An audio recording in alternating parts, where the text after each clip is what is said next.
Video చూస్తుంటే మొత్తం cinema అయిపోయిన తర్వాత బాగా ఎమోషనల్ అయిపోయారు. క్లైమాక్స్ కనెక్ట్ అయ్యారా? లేతే మీ క్యారెక్టరైజేషన్‌కి అంటే వచ్చిన ఆడియన్స్ నుంచి వచ్చిన రిసెప్షన్ కనెక్ట్ అయ్యారా?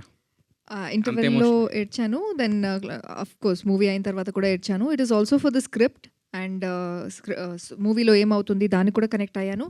అండ్ ద ఫ్యాక్ట్ దట్ నాకు ఇంత మంచి క్యారెక్టర్ దొరికింది.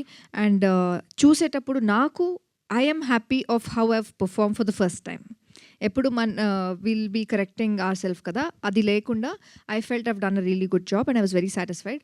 And I was very happy about getting the script. And అప్పుడు I cried and director was also next to me. So అన్ని కాంబినేషన్లో వచ్చింది దట్ ఐ ఫెల్ట్ దట్ ఇప్పుడు ఒక మార్క్ ఉంది, ఇప్పటి నుంచి ఇంకా మంచి చేయాలని. తిరువీరు గారు, థ్యాంక్ యూ. ఈ సినిమా రిలీజ్కి ముందు చాలాసార్లు అడిగారు అందరూ, అంటే విలేజ్ ఓరియంటెడ్ స్టోరీసే మీకు వస్తున్నాయని చెప్పి. బట్ ఇలాంటి స్టోరీలు వస్తే తిరువురు చేస్తేనే బాగుంటుందని చెప్పి భవిష్యత్తులో అనేలాగా చేశారని చెప్పేసి చాలామంది మాట్లాడుతున్నారు.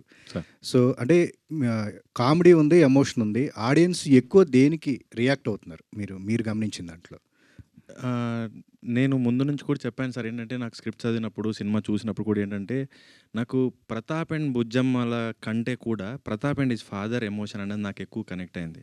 మేబీ నేను నా ఫాదర్తో రియల్ లైఫ్లో ఎక్కువ కనెక్ట్ అయి ఉండడం కూడా అయి ఉండొచ్చు. సో ఆడియన్స్ మనము ఎంత కామెడీని ఎంజాయ్ చేస్తామో మనం ఎమోషనల్లీ కూడా అంతే సెన్సిటివ్ ఉంటాం. పర్టికులర్లీ తెలుగు మనం ఒక ప్రేమిస్తే వస్తే వెళ్ళిపోయి ఏడుస్తాం, ఒక సైరాట్ వస్తే ఇక్కడ ఆడుతుంది.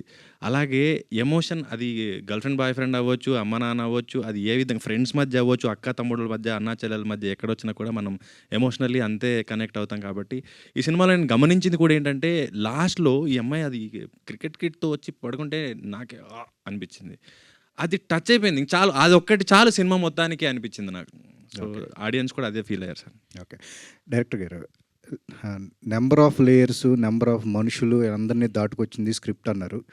ఈ జర్నీలో అంటే మీరు పర్టికులర్గా టార్గెట్ ఆడియన్స్ అని చెప్పేసి పెట్టుకుని ఈ స్క్రిప్ట్ రాసుకోవడం జరిగిందా? చాలామంది లేయర్స్ అని చెప్పేసి మీరు పర్టికులర్గా చెప్పారు కాబట్టి ఎలా మీరు దీని అంతా బిల్డ్ చేసుకోవడం జరిగింది?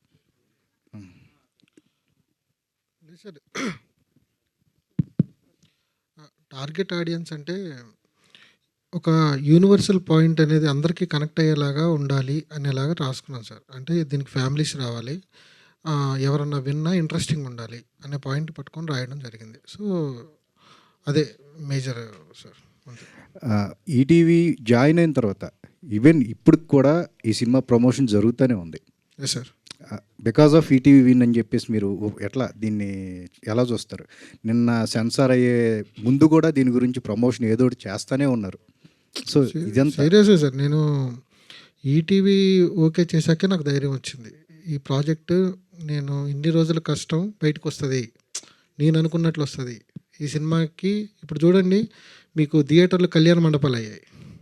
ఎందుకు అంటే అది ఐడియా, అది క్రియేట్ చేయగలగాలి, ఆ కెపాసిటీ ఉన్నవారు మనుషులు ఉండాలి. సో అది ఈటీవీ వల్లే అవుతుంది.